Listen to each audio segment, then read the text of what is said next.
இருதரப்பு ஆட்டோ ஓட்டுநர்கள் இடையே ஏற்பட்ட பிரச்சனையில் சாதி ரீதியாக ஒரு தரப்பு மீது மட்டும் நடவடிக்கை எடுத்த போலீசார் மீது புகார் எடுக்க புதிய தமிழகம் கட்சியினர் மாவட்ட காவல் கண்காணிப்பாளரிடம் புகார் மனு அளித்தனர். தேனி புதிய பேருந்து நிலையம் பகுதியில் பென்னிக்விக் ஆட்டோ சங்கம் என்ற பெயரில் ஆட்டோ நிறுத்தம் உள்ளது.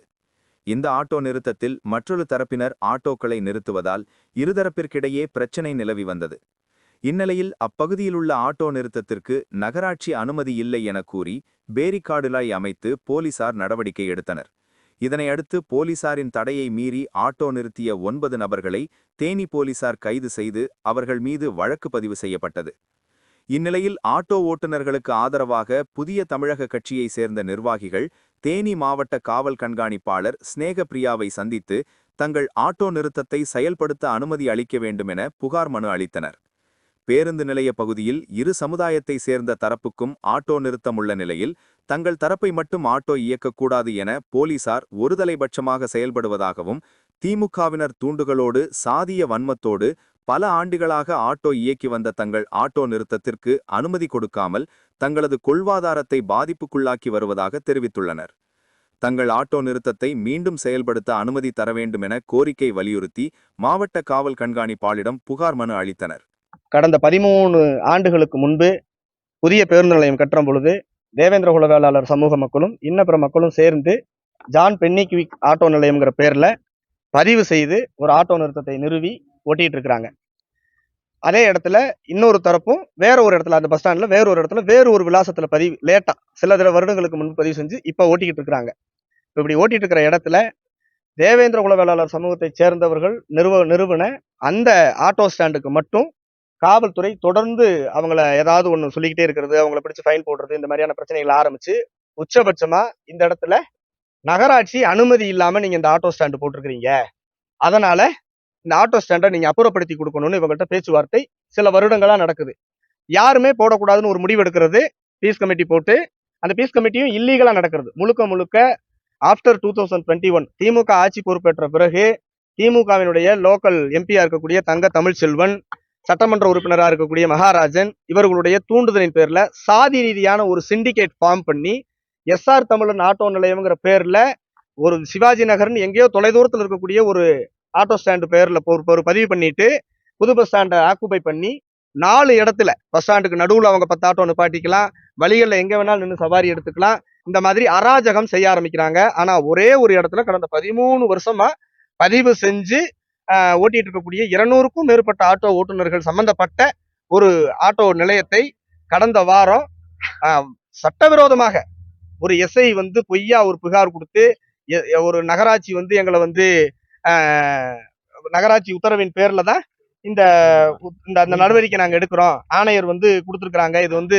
சட்டவிரோதமா இயங்குது, அனுமதி பெறாம இயங்குதுன்னு சொல்லிட்டு 9 பேரை ரிமாண்ட் பண்ணி 11 பேர் மேல எஃப்ஐஆர் போட்டு ஜோதி பாஸ் அப்படிங்கிற எஸ்ஐயோட நேம் வந்து ஜோதி பாஸ், அவருக்கு அந்த ஸ்பாட்லயே இல்லைன்றாங்க. நாங்க விசாரிச்சோம், இப்போ வந்து இந்த விஷயத்த இந்த மாதிரி கைது பண்ணிட்டாங்கன்னு சொன்ன உடனே மொத்தம் 11 பேர் மேல எஃப்ஐஆருங்க, 9 பேரை ரிமாண்ட் பண்ணிருக்கிறாங்க. நேத்து ஒரு 50 பேரை கைது செய்து ஆட்டோவை ஜப்தி பண்ணி மண்டபத்தில் அடைச்சு மிகப்பெரிய துன்புறுத்தலுக்கு ஆட்படுத்திருக்கிறாங்க காவல்துறை. காவல்துறைக்கும் நகராட்சி சம்பந்தப்பட்ட இந்த ஆட்டோ நிலையத்துக்கும் சம்பந்தமே கிடையாது. இவங்க ஒரு பிரச்சனை இருந்தா பாதுகாப்பு கொடுக்கணும், சட்ட ஒழுங்கு பிரச்சனை ஏற்படுதுன்னு 2 பேத்தையும் கூப்பிட்டு அமைதி பேச்சுவார்த்தை நடத்தணும். அதை விட்டுட்டு ஒரு தடவை ஒரு பயாஸ்டா 4 ஆட்டோ ஸ்டாண்டு 4 ஸ்டாண்டு போட்டு ஓட்டுறான், 100க்கும் மேற்பட்ட ஆட்டோ அவன் நினைச்ச இடத்துல ஏத்திக்கலாம். நேத்து இரவு நாங்க அந்த இடத்துல நின்று அந்த இடத்தை வந்து ஆய்வு செய்வதற்காக போன பொழுது நேத்து நள்ளிரவு இவங்க ஆட்டோ ஸ்டாண்டு போடக்கூடாதுன்னு சொன்ன இடத்துல பேரிகார்டு போட்டு மறைச்சு வச்சிருக்கிற இடத்துல அவன் ஆட்டோவை நிறுத்தி சவாரி எடுத்துட்டு போறான். ஸோ இப்படி ஒடுக்குமுறை ஏற்பட்டது விஷயமா நம்ம ஆட்டோ சங்க தொழிலாளர்கள் எல்லாம் அவங்க 4-5 சங்கம் இருக்கு, எல்லா சங்கமும் ஒன்னு சேர்ந்து புதிய தமிழகத்தினுடைய தலைவர் டாக்டர் ஐயா அவர்களை நேத்து மதுரையில வச்சு நேரில் சந்திச்சு இங்க நடக்கக்கூடிய காவல்துறையோட ஒடுக்குமுறையும் சாதிய ரீதியா இவங்க செயல்படக்கூடிய இந்த சாதிய ரீதியா இவங்களை ஒடுக்குறதையும் தெளிவா எடுத்து சொன்னாங்க. அதன் அடிப்படையில இன்னைக்கு மாநில வழக்கறிஞர்கள் திரு ரமேஷ், திரு ஜெகன், திரு சங்கர், முன்னாள் மாவட்ட செயலாளர்கள், அப்புறம் தென்காசி மாவட்ட செயலாளர், நான் மாநில நிர்வாகி உட்பட்ட ஒரு குழுவை இங்க அனுப்பி உடனடியாக அங்க என்ன இருக்குன்னு ஆய்வு செஞ்சுட்டு எனக்கு தகவல் கொடுக்கணும்னாங்க. அதன் அடிப்படையில் நாங்கள் வந்து ஆய்வு செய்த பொழுது முழுக்க சாதிய ரீதியிலான கண்ணோட்டத்துல கீழே இருக்கக்கூடிய கவுன்சிலர்ல இருந்து மேல இருக்கக்கூடிய எம்பி, மினிஸ்டர் வரைக்கும் இதுல தலையிட்டு இருக்கிறாங்க. ஒரு சாதியின் பெயரில் ஒரு சாதி சம்பந்தப்பட்ட ஒருத்தர் பெயர்ல அனுமதி இல்லாம 4-5 ஆட்டோ ஸ்டாண்டு இங்க இயங்குது. ஆனால் தேனி மாவட்டத்துக்கு மிகப்பெரிய முல்லை பெரியாறு அணைன்னு ஒரு மிகப்பெரிய அணையை கட்டின ஒரு ஒரு பெரிய மனுஷன், அவருடைய பேர்ல ஜான் பென்னிக்விக்னு எந்த விதமான சாதி அடையாளமும் இல்லாம 13 வருஷத்துக்கு முன்னால பதிவு செய்து இன்னைக்கு வரைக்கும் அதை ரெனியூவல் பண்ணிட்டு இருக்காங்க. 5 வருஷத்துக்கு முன்னால வரைக்கும், விச் மீன்ஸ் இப்ப 2026ன்னா 2022, 21 வரைக்குமே இந்த என்ஓசி, இந்த பதிவு, இந்த மாதிரியான ஃபார்மேட்டே கிடையாது ஆட்டோ சங்கங்களுக்கு. இது ஒரு அடிப்படை வாழ்வாதாரம்.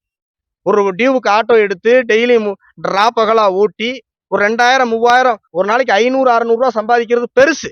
ஆனா அந்த ஏழை தொழிலாளர்கள் அந்த வருமானம் கூட இந்த சாதி சேர்ந்தவங்களுக்கு கிடைச்சிடக்கூடாது. இந்த சாதிய வக்குரத்தோட, சாதிய வன்மத்தோட நடந்துக்கிறத கண்டிச்சு இன்னைக்கு எஸ்பியை சந்திக்கிறதுக்காக நாங்க அங்க வந்திருக்கிறோம்.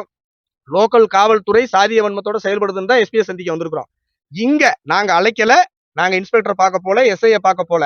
ஆனா லோக்கல்ல இருக்கக்கூடிய இன்ஸ்பெக்டர் ஒட்டுமொத்த அந்த கீழே செகண்ட் லேயர், தேர்ட் லேயர்ல இருக்கக்கூடிய ஒட்டுமொத்த டிபார்ட்மெண்ட்டும் இங்க வந்து எங்களை உரண்டை இழுக்குது. இங்க வந்து உரண்டை இழுக்குது. நாங்க செஞ்சது சரிதான். ஒரு எஸ்ஐ ரிப்போர்ட் பண்றாரு, இது நகராட்சிக்கு சொந்தமான இடம். ஆனா அது வந்து அந்த இடத்தினுடைய பிரச்சனை வேற.